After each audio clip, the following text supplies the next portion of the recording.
Hi, this is Dan Sullivan, and welcome to the Multiplier Mindset. And I'd like to introduce to you Shawn Shepheard, who is, as he did this interview, is just in the very first year of strategic coach.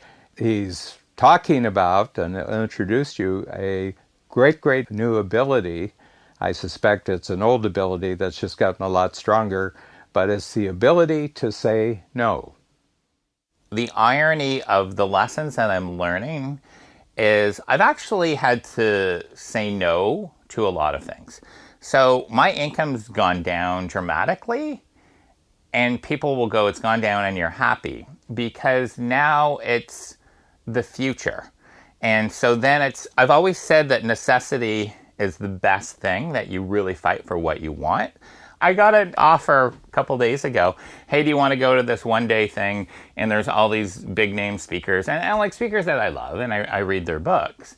And I was like, no, I have zero interest in that. Like, I would love to see them in that, but are you going because you want change? Because if you're going because you want change, that's probably not the right. If you're going to feel good, I mean, I go to see a comedian because I just want to laugh and feel good. That's fine if that's what you want to go. But I want a long-term relationship. I want the relationships that last. I want the ones that have meaning. And, the irony is that's also the clients that I'm working with now.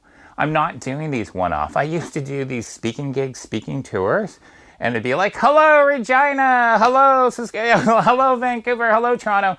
And I don't want that, because there's no connection and there's no how do we serve. So now that's part of my whole unique process is I'm starting with, there's a 6-month commitment. And if you don't want to do that, then we're not right. So the personal and professional is the same. So it's the same with coach. So probably 6 weeks ago, a major client, they actually flew in from the West Coast because they wanted to meet with me. And so I've done work with them for about 5 years.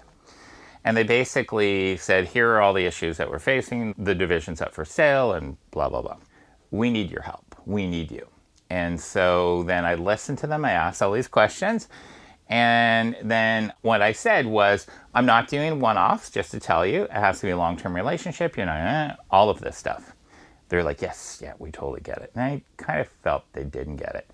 And then 2 days later, I got an email from one of them saying, hey, yeah, great conversation, great meeting.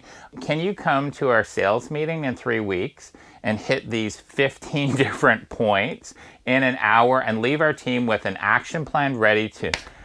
And I said no. Like, you could call Kreskin, who's a magician, and see if he's available, because no, I can't do that. And like, in an hour, that's not change. Like, all the things that you wanted were lasting change, meaningful, but they go back to what they knew. And so I said no. And his next email was, will you do it for $2,000 more money? And I'm like, you're not getting it. And then his next email was, he was really worried that I was going to work for the competition, because if he's saying no to this, there must be something else. In my heart, I knew that relationship was over. It was really hard. It was really hard. And I did that in my home office, and I came downstairs and said to my wife, I'm letting them go. That was my biggest client for the last 5 years. And this amount of money I'm letting go.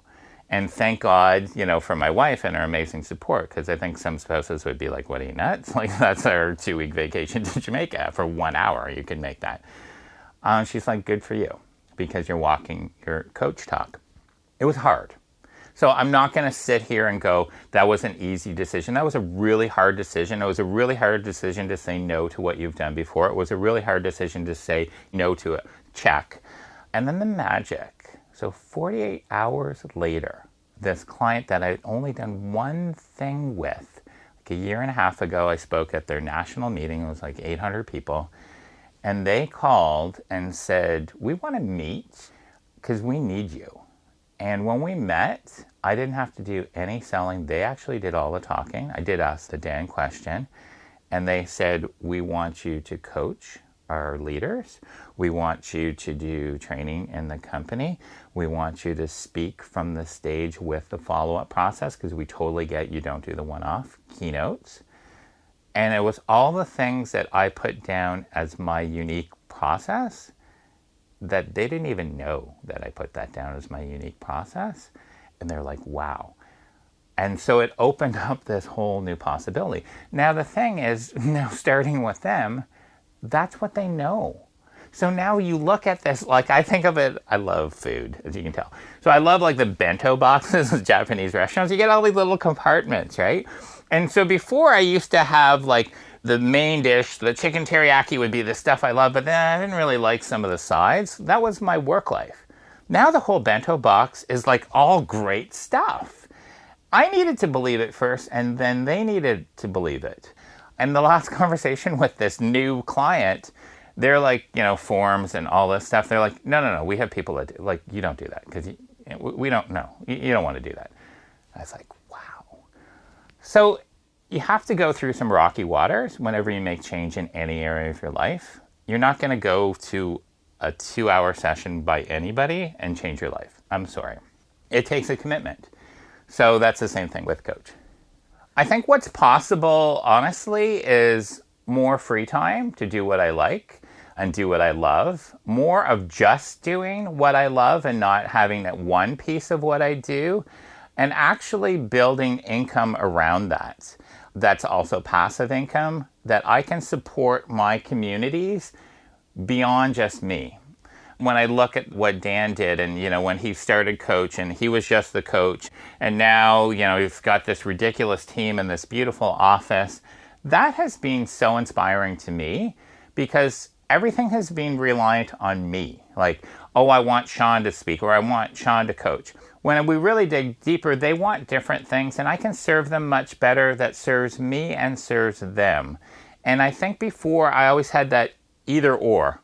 And I hear that if you want to decide to make big money, then you have to do A, B, C, D, and E. Or if you decide to be like a really good person, then go work for a charity and, like good luck because you'll never go out for dinner. And it's not an either or. Coach to me brought it together that I can have everything I want on my terms and serve more people with a deeper, longer impact. And that has been life-changing because I never thought it was possible. I really love the story that Shawn tells us on this interview because it's the perfect example of a skill that I've noticed really grows in strategic coach clients as they get more in touch with their unique ability and they get more in touch with the activity that they love the most, which also includes who they're doing it with. When I first started coaching, I said my criteria for working with someone is that they pass the mirror test. And the mirror test is if I put a mirror under their nostrils and it fogged up, they were a good prospect. Okay, because when we start our entrepreneurial career, money is where you find it. There's no bad money, there's just good money. But as you become more successful in two ways, one is the amount of money you have available to support you goes up. But the other thing is you develop a real clarity between work that you like doing and work that you don't like doing, situations that you like being in and situations you don't like being in, and relationships that you like being in and relationships that you don't like being in. The wisdom of an entrepreneur is related to activities, situations, and relationships. And what I get from listening to Shawn is that he's gotten very, very sharp about just what's good for him. And if somebody wants something that's outside the boundaries of what his standards are for how he likes to operate, what kind of activity he likes operating in, and the kind of situation he likes being in, and that relates to the amount of time that he has to do it and what the expectations are of the people he's working with, but also just who they are, who he likes working with. And what develops there is this marvelous ability to say no to what many other people would say is a big opportunity, to say no to what might be a very large check. I remember a story about Steve Jobs that a new president for another corporation, I believe it was Nike, called Steve Jobs when he became the CEO and he said, "Could you just give me a little advice on how to get started right in my job?" And Steve Jobs told him, he says, "Well, you got to learn how to say no." He said, "You have too many products. And he said, it's confusing. I can't get a handle on where the center of your business actually is, because it looks like you and the other management at Nike can never say no to a new idea. And he said, if I had to list the 10 biggest achievements I've had since I've been at Apple, it was the 10 things that I said no to. And we are today, not so much because of the things we said yes to. We're actually where we are today, and it's the largest capitalized company in the world, most valuable company in the world by stock price. And I just said, what profound wisdom, Everybody keeps saying yes and yes to bigger and bigger opportunities. I can't possibly say no because the check's too big and I can't say no. So Shawn is just really highlighting, he's putting it in neon lighting, what this great skill of being able to say no. I don't think I've ever really seen a book on entrepreneurship or seen an article or an interview where somebody said, my greatest skill is saying no to everything except what just matches up with the kind of activity I love doing, the situation, the circumstances under which I can do that activity, but even more importantly, who I'm doing the activity with. So I think Shawn just started coach. He tells us that he loves it so far, but I think he's already discovered one of the most important principles and one of the most important skills that you can possibly gain from being in the strategic coach. And I think by allowing us to get this interview, he's going to send this message out to a lot of other people who, in hearing Shawn, they'll actually be able to develop what seems to be an ability that he already has.